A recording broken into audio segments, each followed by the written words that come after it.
for today's video. Charot. So this will be my first time nga maghimo og, you call this one as parang educational video. So please bear with me. So and hopefully you will learn something at the end of this video. So what I'm going to share today is about solar design.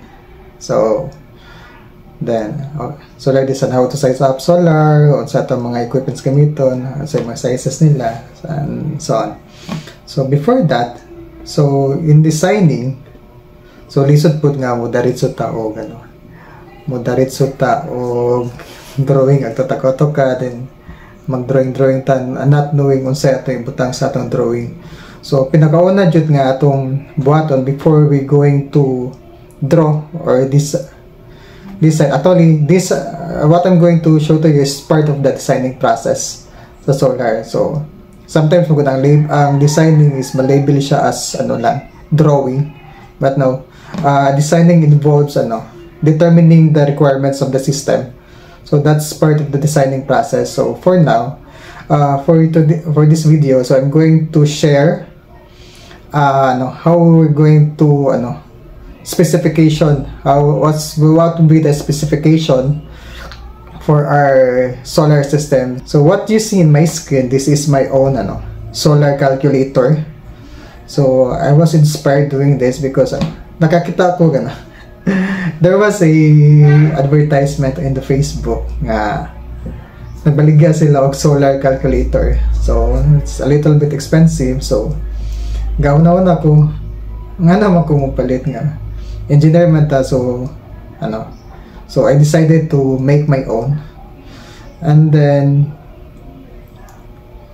gahimo ko this di man siya to output, and then thinking that di man kaya na ko ni siya ma-maximize. So rago to maximize lang this solar calculator, so it would be better nga to share put sa uban.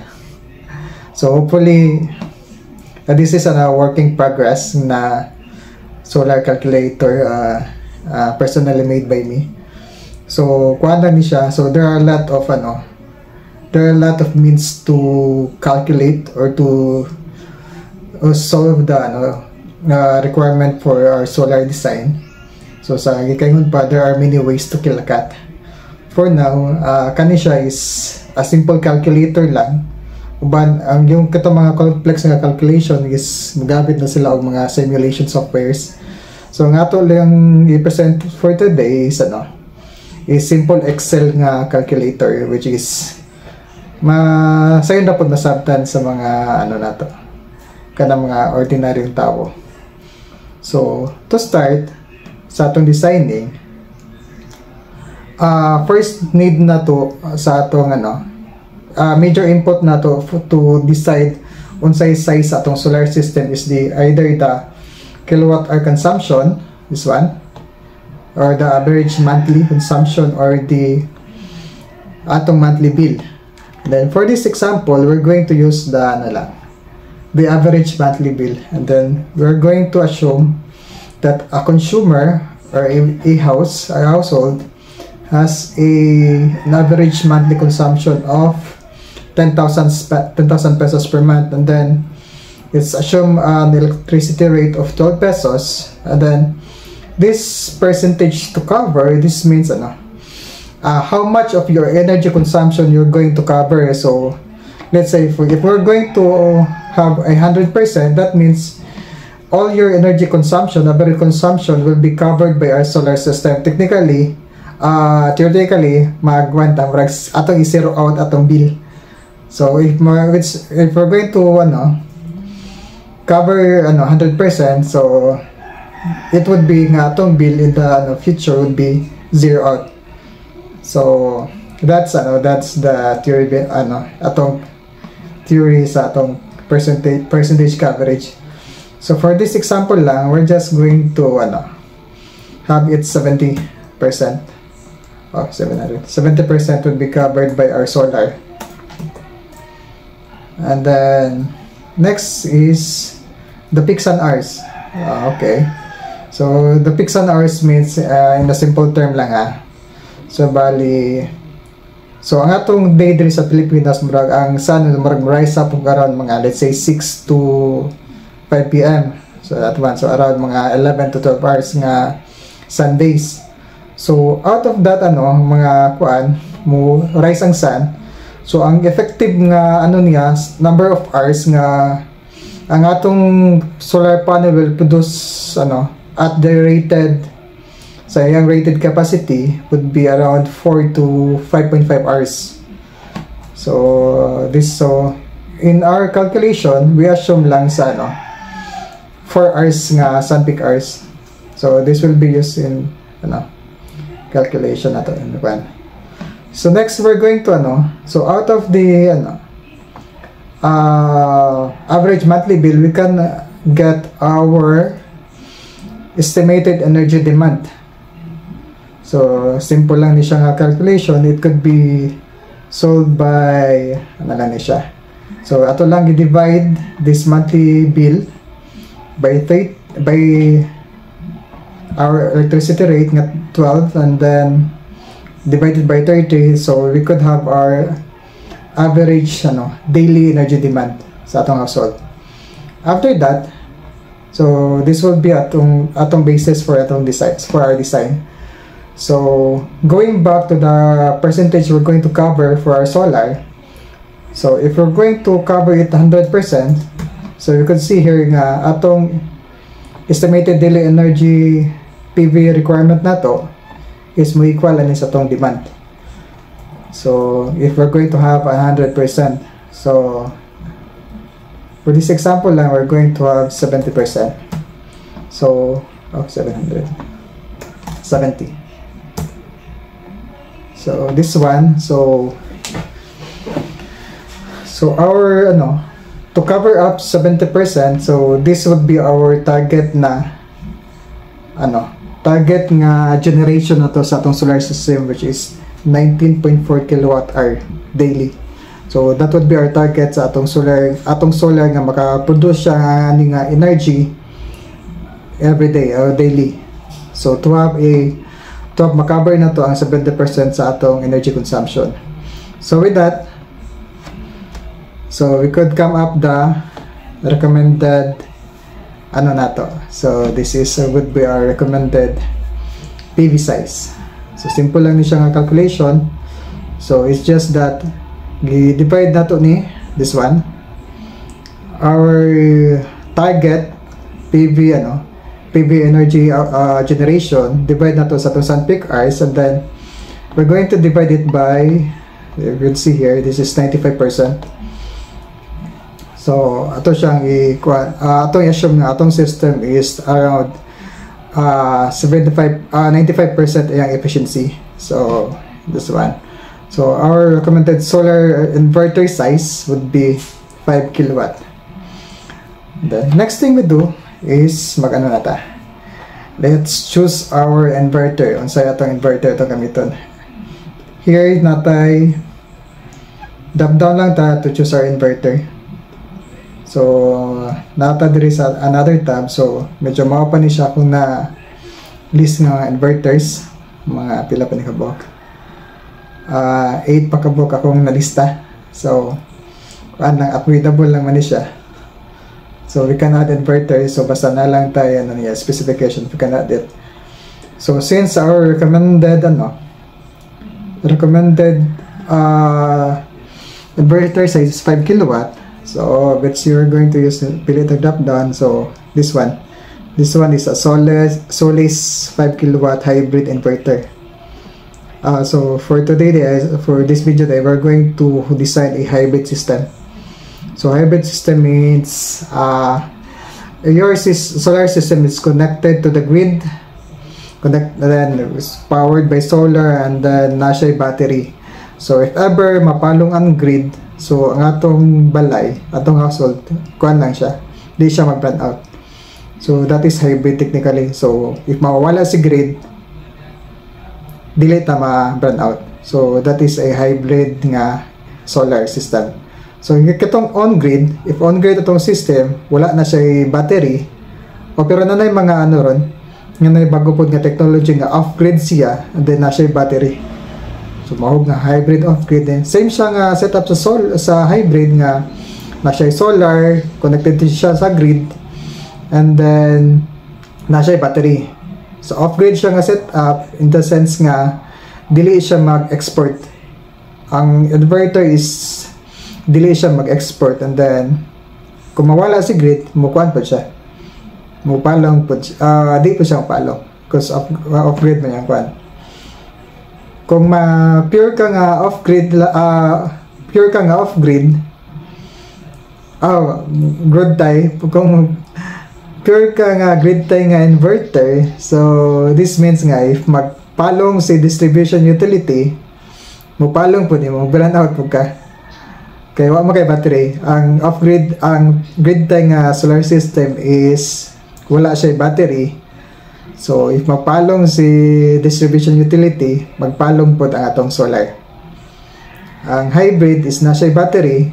If magpalong si distribution utility, si Noreco, so mapalong, di ito mapalong. So continuous atong gamit sa kurente. So muna siya naka-advantage sa hybrid. So for this one, we're going to choose a 5 kilowatt hybrid inverter. So naka-import na lang nito dire. Ang data ani is just imported from this sheet, this tab.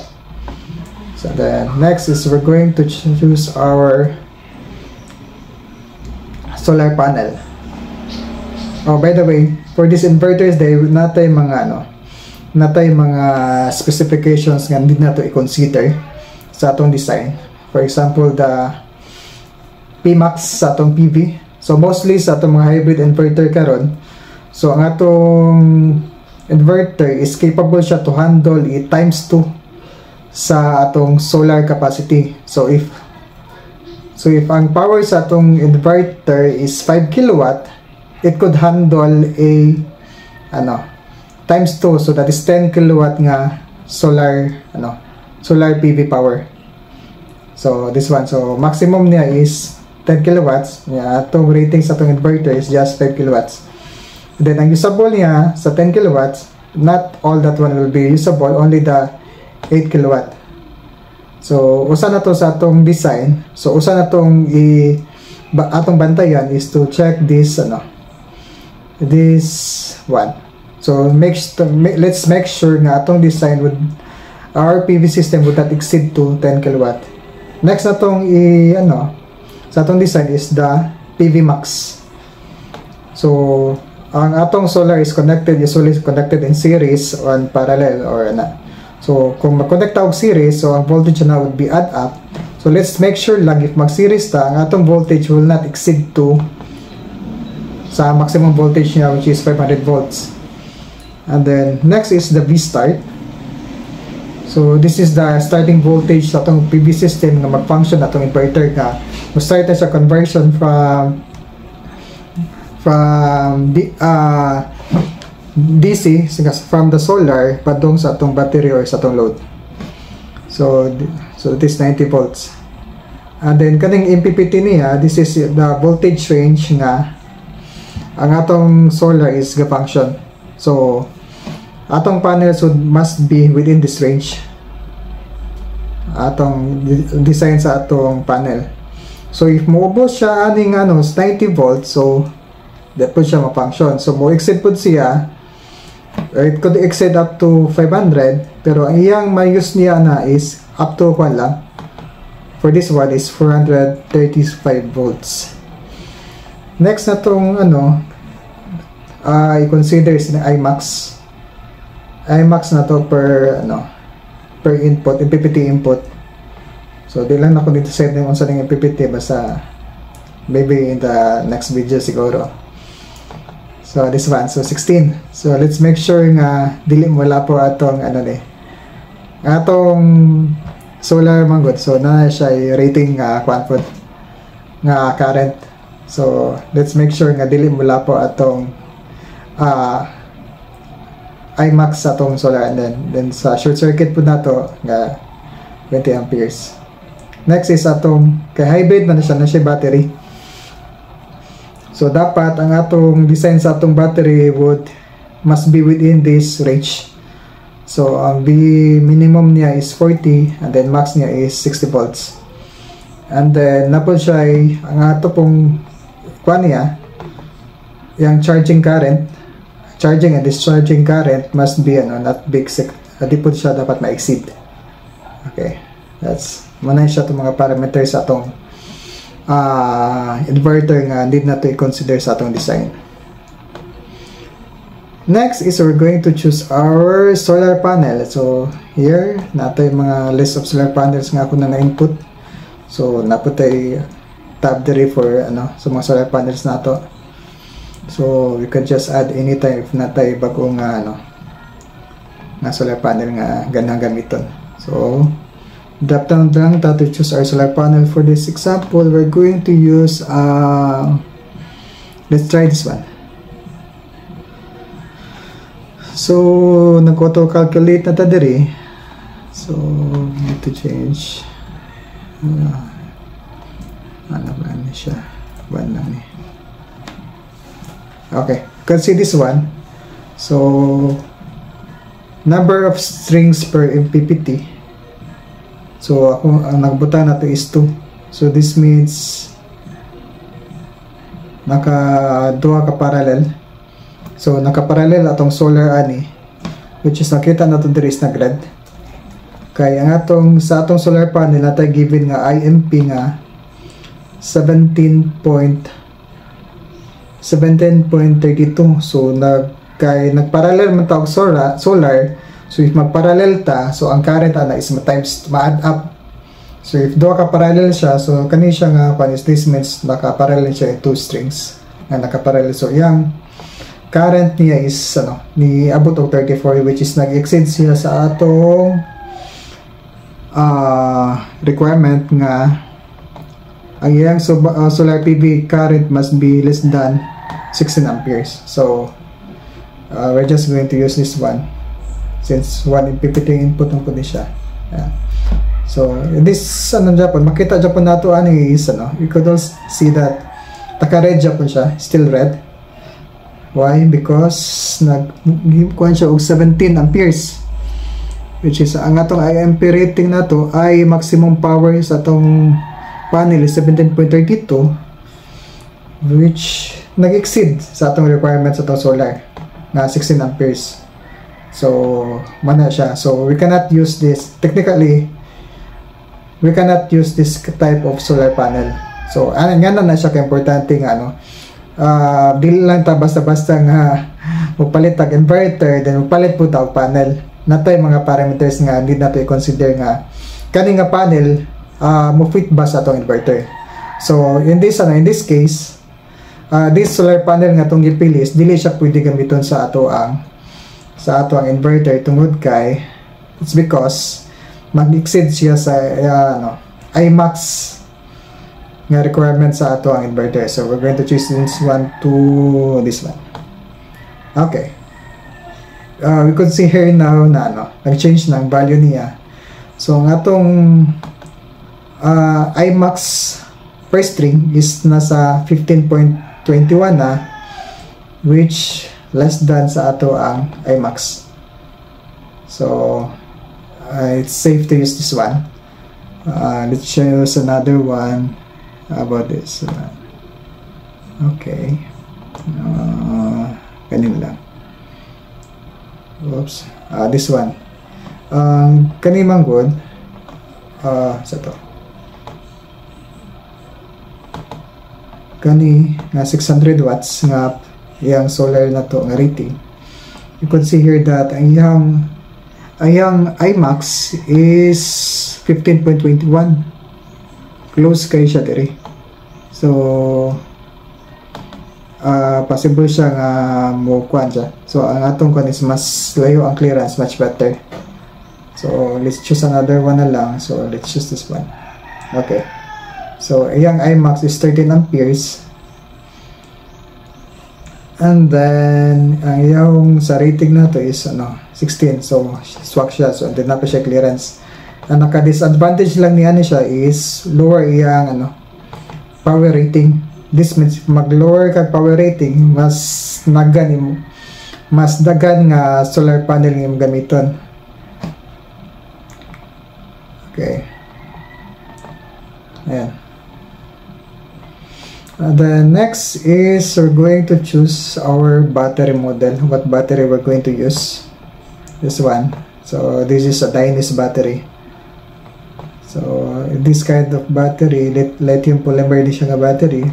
Nominal voltage niya is 51.2 volts. Lithium phosphate. Sa to siya.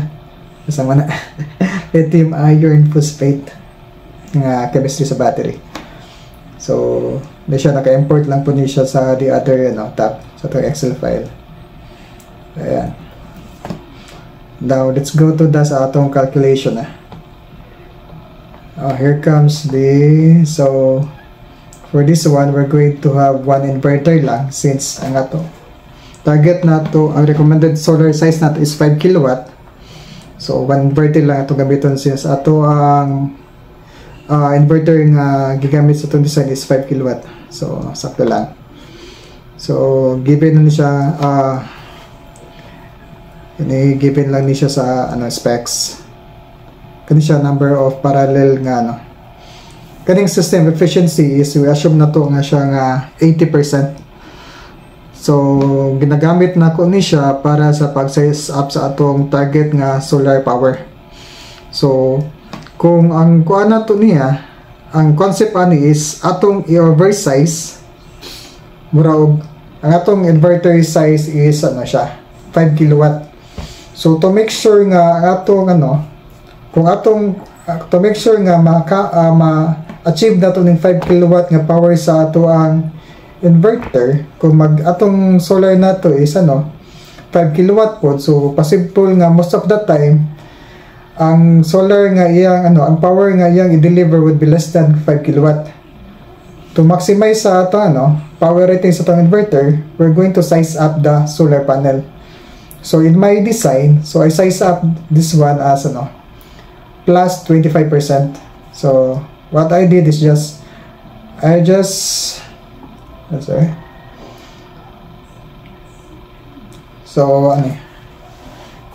so this one money shot of one as previously calculated na to. This is our target daily energy PV requirement. So out of that,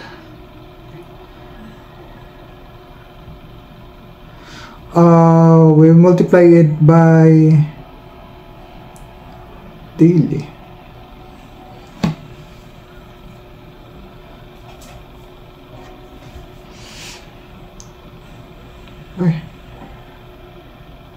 Okay.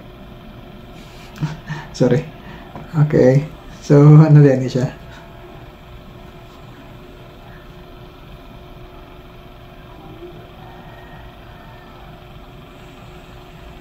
J3 divided by this one.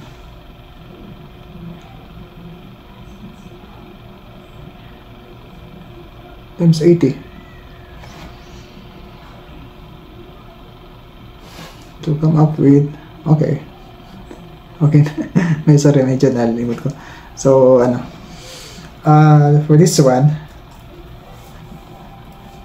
to come up with this target PV na to, so naman tayo target nga energy daily energy generation sa tong solar system. So what I did is I divided by the solar peaks and hours. And then yung system efficiency na to is technically mo kuha ni siya mura i-oversize na to system plus 25%. So we come up with this target na itong PV power would be 6.8 kilowatts.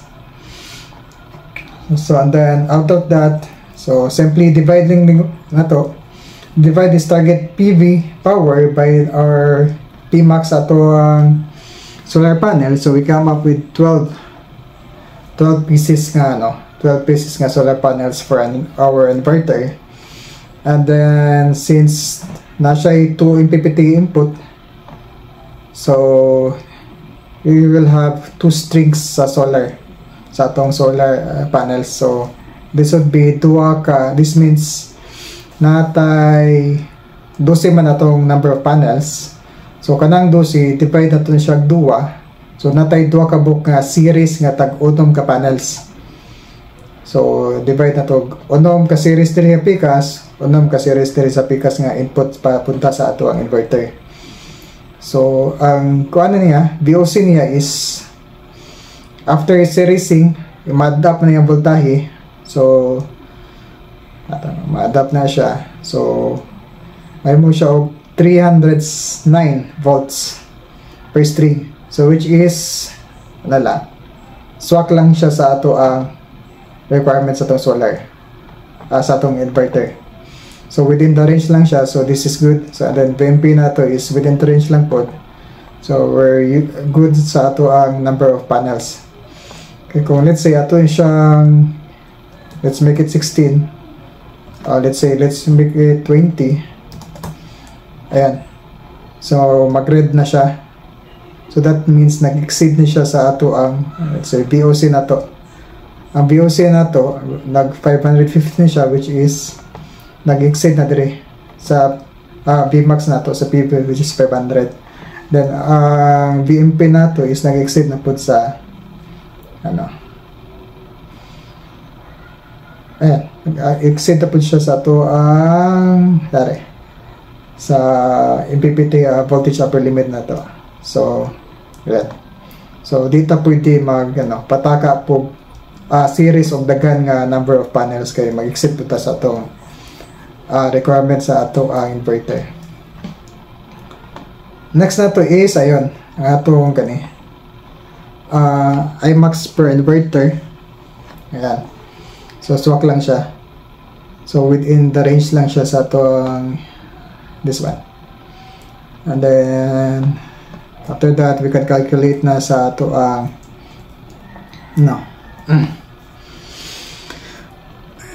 okay, after the calculation, this will be our result. So total power per inverter, PV power na to is so this is our target. So after naman siya mga rounding up, so atong solar would be solar peak na to, kilowatt peak for our PV panels is nag-abot siya og 6.84. Then these are total of 12 panels, 2 strings, so duha ka 2 pieces nga tag 6 panels nga naka-series. So this will be our kilowatt hour harvest per day. So nominal nato is 21. So atong, this means that our atong solar system would generate 21.88 kilowatt hour in a day. So ato ni siya ibangga diri sa atong, we're going to compare this one with our target, which is 19.4 kilowatt hour. So ayan, slightly higher ta sa atong target, so that means our system is okay siya. So within the range lang siguro siya. So atong maximum na to nga maximum kilowatt hour harvest na to per day is 27 kilowatt hour, which is most likely ma-cover almost 100% na to ato ang average daily energy demand. And then here comes our monthly savings. So you're about to save nominal monthly savings nato is nasa 7,800. Max nato is 9,800. So savings nato is nasa around sa mga 79% to 98%. And then which is slightly higher lang siya sa ato ang percent coverage. So which is good naman. Ayan. So ang atong target was around 70%, pero ang atong system design, ayan, nasa 79% ato ang design. So which is good. And then ROI na to is around maximum niya is na 2.6 years. This is years pala. Years. Ayan. So na siya sa atong, based on sa atong calculation, na siya sa mga, let's make it na lang, round off nato na siya, so that is around 3 to 4 years, or worst case mga 3 to 5 years atong Next na to i-determine is atong battery. Kaning sa battery po, determining the size of the battery po medyo complicated po ni siya. Depende sa atong sa atong requirement po sa ganahan nato nga ganahan nato ma-achieve sa atong design sa atong battery. So dagang pamaagi to calculate the battery. So for now, what I'm going to share to you is ano ito dere. So ayan, to maximize sa ato ang to maximize sa atong target. Okay, it could be depende sa number of hours nga. Kumbaga, since we are on a grid tie system, we could also design our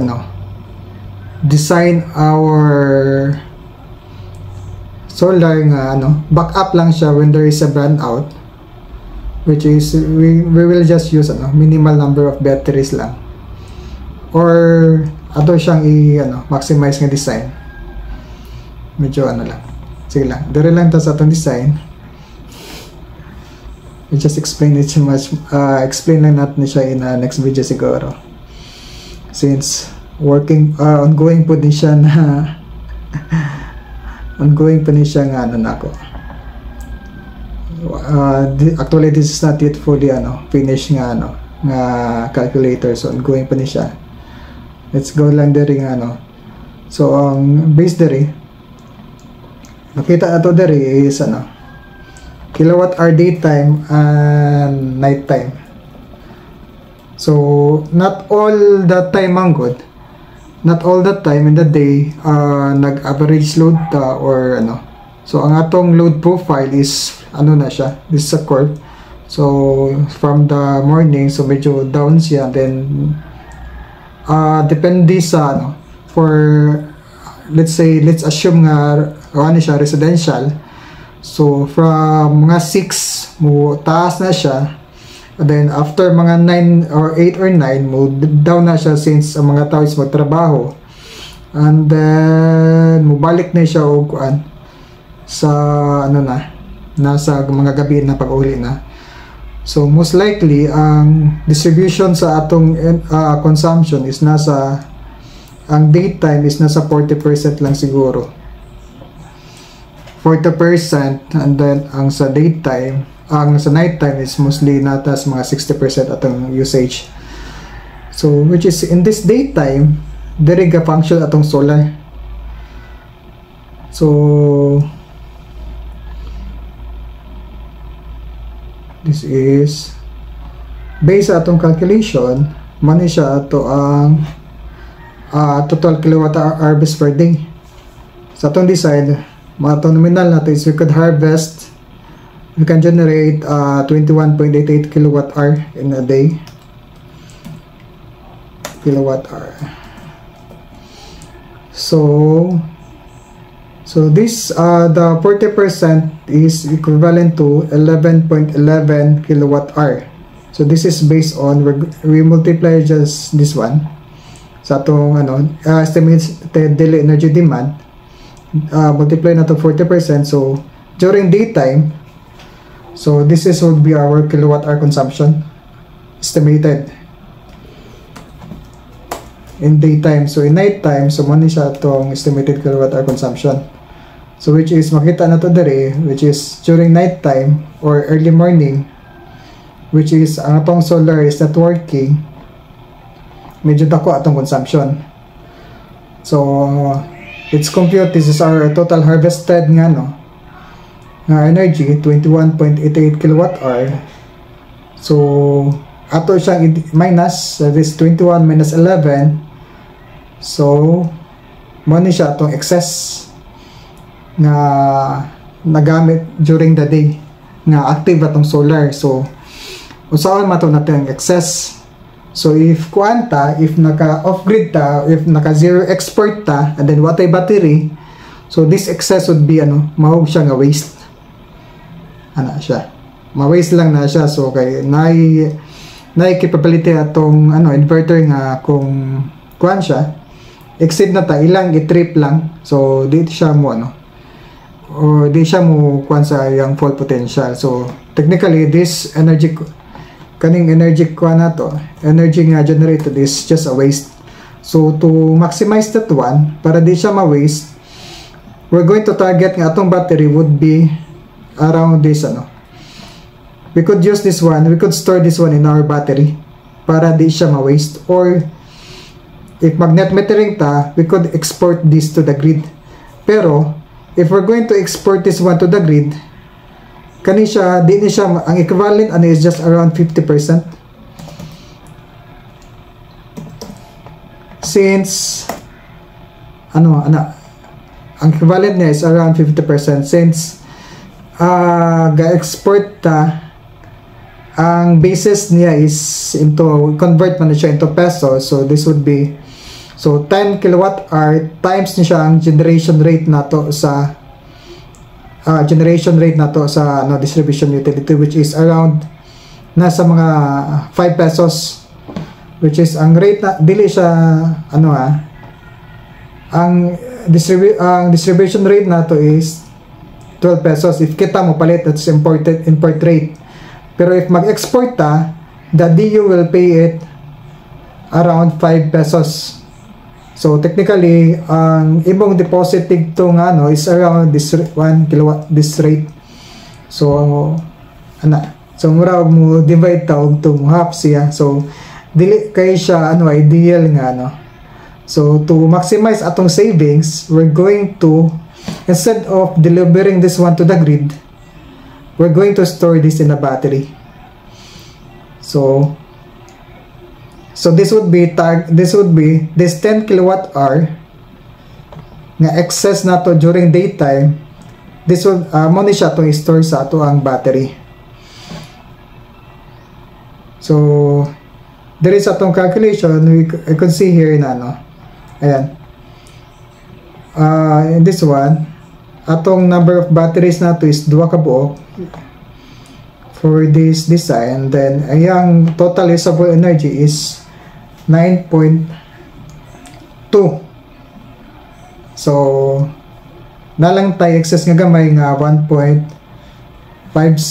nga it could be a waste, or pero lang siya, pero gamay lang kaya na siya. It would be maybe some would be wasted, or maybe makulang pagalita. So actually this will not be wasted since man pod depende na lisod ta og determine since lang ta, unless we have a simulation nga software jud nga isolate na to based on load profile. So we will not know exactly if this is wasted or or kwan lang na consume lang nato. Okay, so this would be our summary for this calculator. So our covered capacity is 70% based on our design previously. So the inverter size nato would be 5 kilowatt. Inverter quantity is lang ka inverter, and then total inverter power nato is 5 kilowatt. Number of panel is 12. Panel power sa atong panel is 570 watts. So ang total kilowatt hour peak sa atong PV is 6.84. So ato siyang gi-exceed sa atong inverter size, so that ma-maximize ang power sa atong inverter, to make sure that our inverter will deliver 5 kilowatt most of the time nga up ang sun. Number of battery nato is 2 ka buok, 2 pieces nga 5.2 kilowatt hour. This is Dynas, based on Dynas na design. So energy usable na to sa atong energy is 9.21. So this 9.2 kilowatt hour, this is capable of, let's check this one. If we're going to use this one as a backup, let's say 10 hours ka backup, this is capable of loading up to 10 hours with a load of around 1 kilowatt. Let's say 9 hours. So this is capable of our battery. If ma-full charge itong battery, this is capable of backing up the load, 1 kilowatt load for 9 hours. Ayan. So, okay, and let's go back. And then nominal savings na to. This is around 708,000 per month. So maximum savings na to mabot siya mga 9,000. So estimated cost ani include materials and installation cost is nasa 300,000 to 312,000. So ROI nato is nasa 3.5, nasa 2 years, let's say, let's round it up to 3 to 4 years, or worst case 3 to 5 years. So this is years.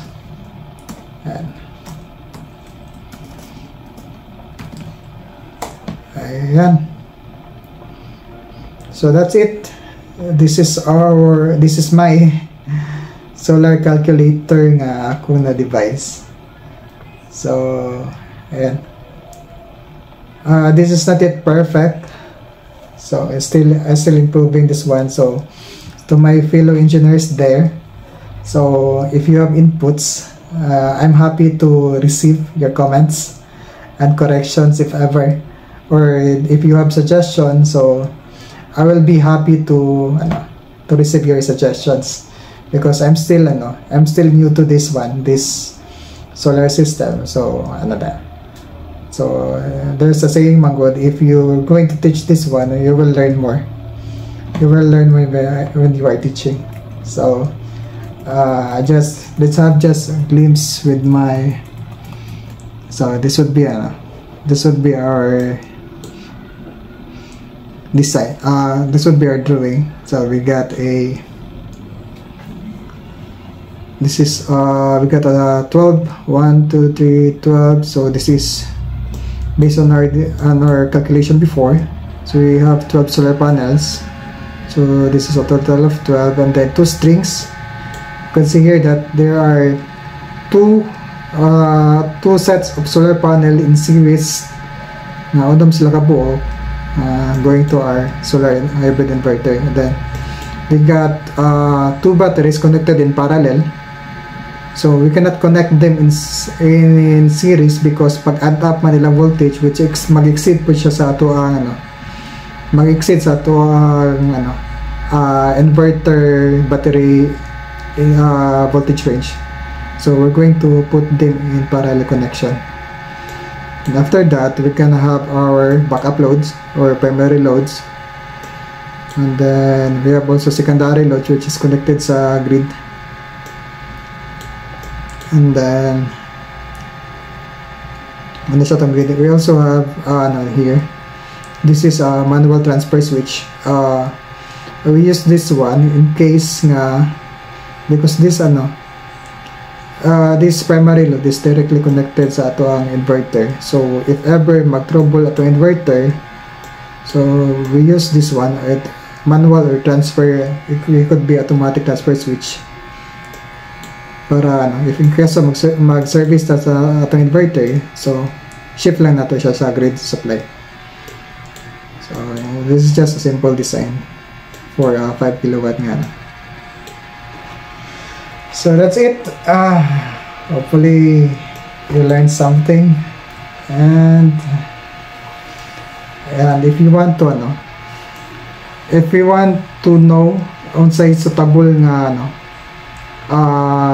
solar design sa inyo sa inyong balay, so feel free to comment, feel free to message me atong just free lang ni siya. So I'll be happy to share my knowledge to you. So comment lang or message lang, and then atong computan kung unsay suitable nga design or rating para sa inyong balay. Depende sa iyo just send me your monthly electric bill, then atong computer na siya for free lang, wala tayo charge. Sound like I'm just doing this for fun. So thank you.